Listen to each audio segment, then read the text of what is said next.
2 days before he died, YW Sackchaser allegedly knocked out Melly's gold tooth. Years later, the driver who rode with those bodies, YW Bortland, took a plea after rapping he'd never fold.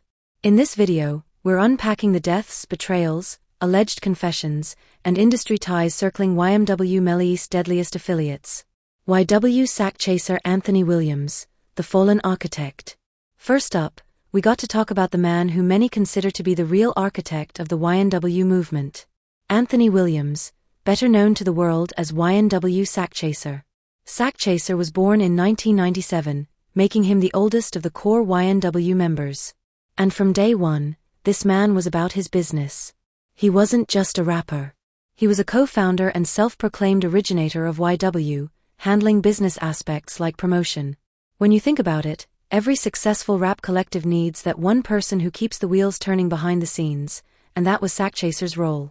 But here's where things get murky, fam. According to court documents, Sackchaser wasn't just about positive energy. Prosecutors alleged that he was known for an aggressive management style, including alleged extortion via messages demanding cuts from Melly's earnings. Text messages released during the trial painted a picture of escalating tension between him and Melly. One text from August 2018, just 2 months before everything went down, had Sackchaser warning Melly, "Before I let some happen to me or play with my family. Everybody will die." That's not the kind of message you send to your homie, unless there's serious beef brewing beneath the surface. And it gets even crazier. Just 2 days before the shooting, Sackchaser allegedly knocked out Melly's gold tooth in a fight that was witnessed by Melly's girlfriend, according to testimony from Juvi's father. Think about that. 2 days before this man loses his life, he's scrapping with the person who would later be accused of pulling the trigger. On October 26, 2018, everything came to a head. After leaving a Fort Lauderdale recording studio, Sackchaser and Juvie were found with multiple gunshot wounds at Memorial Regional Hospital in Miramar, Florida after being driven there by Portland around 4:35 a.m. Sackchaser was hit 8 times, 4 in the head, 3 in the back, and 1 in the arm. The initial story was that they got caught up in a drive-by shooting. Melly even went on Instagram the very next day posting tributes talking about "They took my brothers from me over jealousy 1NW4L," but forensic evidence would later tell a completely different story. Detective Christopher Williams, who has performed over 50 annual ballistic analyses, determined that the shots came from inside the vehicle, not outside. The theory of a drive-by was dead in the water. Today, Sackchaser's legacy lives on through the music he left behind and through the wrongful death lawsuit filed by his estate against Melly, seeking damages related to the YNW brand's value.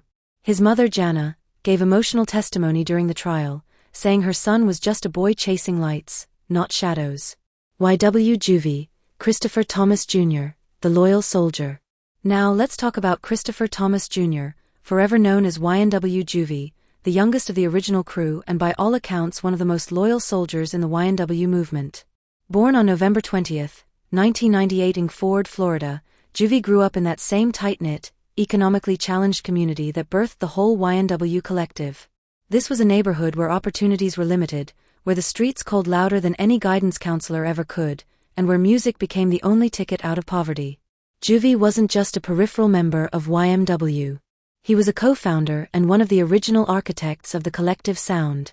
His music, including tracks like Tissue and collaborations such as Young'uns with YNW Melly, reflected that raw street-oriented trap style that was putting South Florida on the map.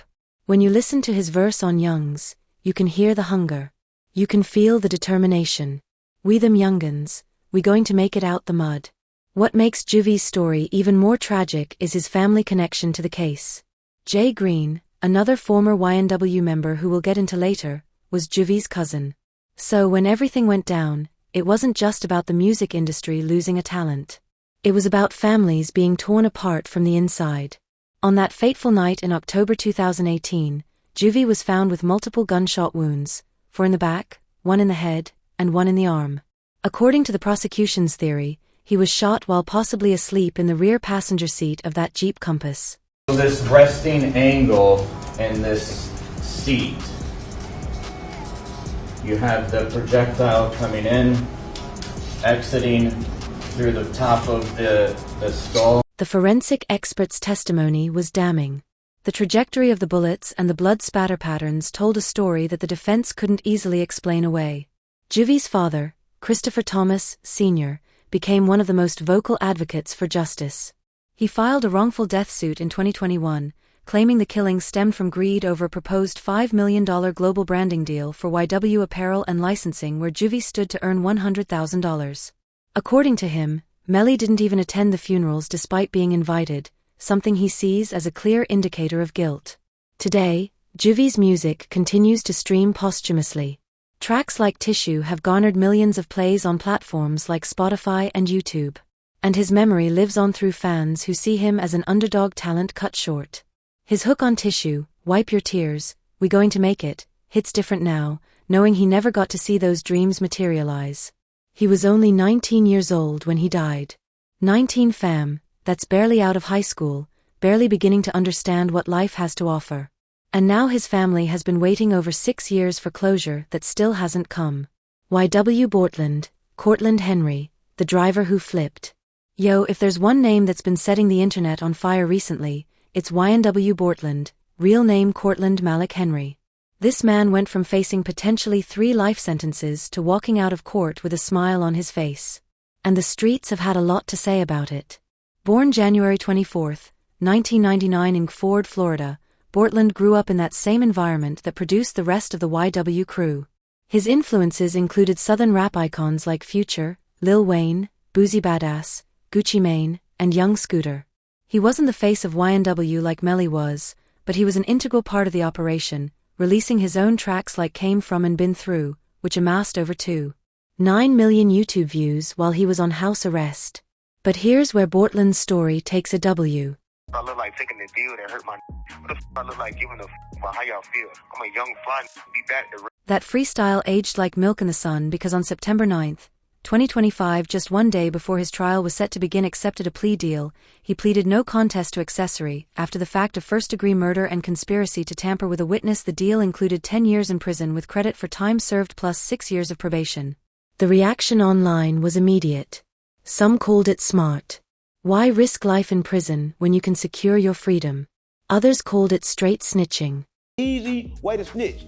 And his lawyer gon' do that. A lawyer got. Portland's attorney, Fred Haddad, emphatically denied any cooperation against Melly, stating, "I don't represent snitches.